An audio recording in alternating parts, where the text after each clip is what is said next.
去战的不曾退后。 Yo, halo. Pada kesempatan kali ini, film Kupray akan membahas film Soul Land episode 167.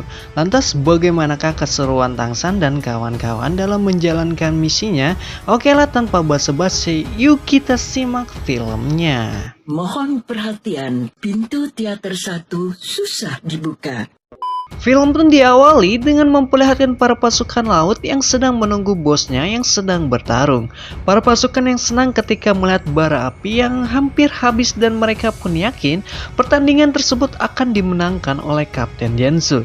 Di saat mereka yang ingin merayakan kemenangannya, tiba-tiba Tangsan pun datang seorang diri tanpa berhasil menangkap bosnya tersebut. Dengan rasa percaya diri jika Tangsan tidak berhasil menangkap Kapten Jansu, maka para pasukan akan menguasai lautan. Namun harapan itu pun ternyata hanya isapan jempol belaka. Pada kenyataannya Tangsan berhasil menangkap bosnya yang sudah ia kurung dalam pagoda biru.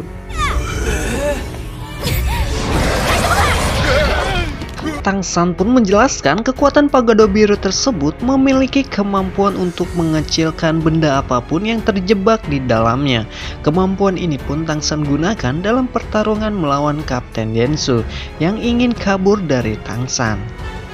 能缩小困在其中。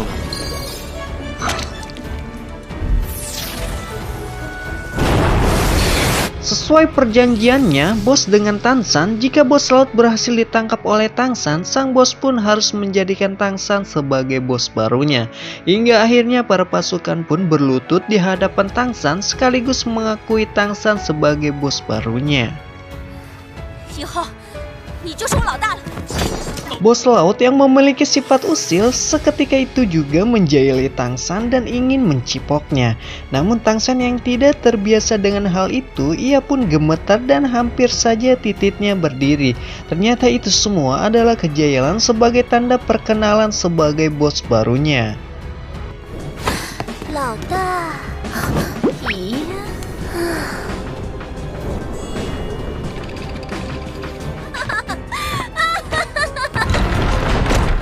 Hingga pada akhirnya Tangsan pun memulai misinya dengan berniat ingin ke Pulau Dewa. Namun Jisiang yang mendengar Tangsan yang ingin ke sana, Jisiang pun menjelaskan bahwa ia berasal dari pulau tersebut. Jisiang pun menyarankan jika ingin ke sana banyak hal yang harus dilalui. Salah satunya adalah lulus ujian dewa. Namun ujian ini tidaklah gampang, bahwa faktanya banyak para pasukan yang tidak berhasil dalam ujian ini. Kapten Jansu yang mendengar percakapan mereka berdua pun membenarkan perkataan Jisiang bahwa ujian tersebut amat sangat susah untuk dilalui, dan apabila seseorang yang tidak berhasil melalui ujian dewa tersebut tidak akan bisa keluar dari Pulau Dewa dan akan menjadi pelayan dewa selama-lamanya. Namun faktanya Tangsan yang sudah banyak mengetahui informasi tentang kekuatan dewa dari pamannya menjadikan ujian ini sebagai latihan dan tidak akan menyerah sebelum mencobanya. Ternyata perkataan Tangsan membangkitkan semangat teman-temannya dan akhirnya mereka pun tetap melanjutkan perjalanannya. 这也是我们的目标。说得好，老大，我送你们一程。 Sementara itu, sang kapten tidak bisa mengantarkan Tangsan sampai ke Dewa Laut. Hal itu dikarenakan sang dewa akan sangat marah jika kapal yang ditumpanginya mendekati Pulau Dewa tersebut. Terlebih lagi banyaknya hiu ganas yang siap kapan saja memangsa makhluk hidup jika berani mendekati Pulau Dewa. Sang kapten pun berpesan di sana juga terdapat Raja Hiu yang amat sangat ganas dan memiliki kekuatan yang luar biasa. Konon hiu itu juga makhluk pertama yang pernah dinaiki oleh sang dewa laut untuk mengalahkan para lawan-lawannya, karena kecepatan yang dimiliki sang hiu amat sangat luar biasa. Dan kapten pun berpesan lagi kepada Tangsan, jika ingin selamat jangan pernah melukai para hiu yang ada di sana, karena hiu yang lain akan berdatangan untuk menghabisi Tangsan. 如果你们真的遇到了魔魂大白鲨，千万不要伤害任何一头。 Dengan kapal yang dimiliki Tangsan, akhirnya Tangsan pun bersiap-siap untuk menuju Dewa Laut.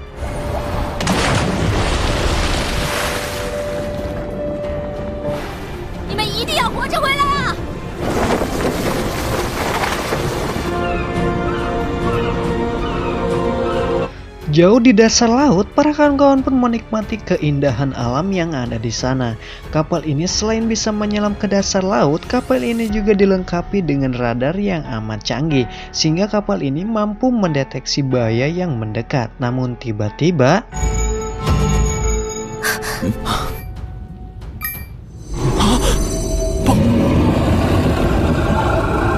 ya, para gerombolan hiu itu pun mendekati kapal Tangsan yang terdeteksi radar canggih pada kapal tersebut.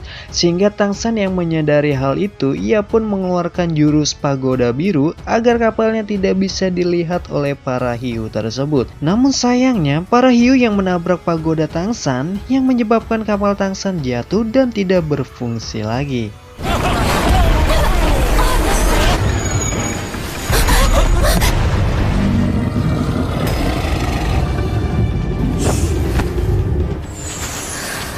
Pada akhirnya, dikarenakan kapal yang tidak berfungsi lagi, Tangsa pun memutuskan untuk menuju Dewa Laut dengan berjalan kaki.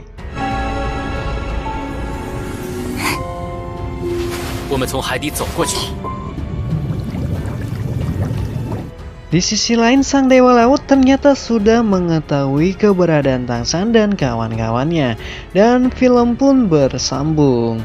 Akankah Tangsan mampu menghadapi Dewa Laut? Jawaban tersebut akan kita bahas di video selanjutnya ya.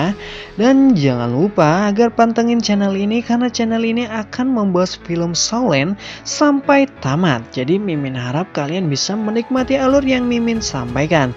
Jika ada saran dan kekurangan, kalian bisa komen di kolom komentar ya. Film Kupro undur pamit dan sampai jumpa di video selanjutnya.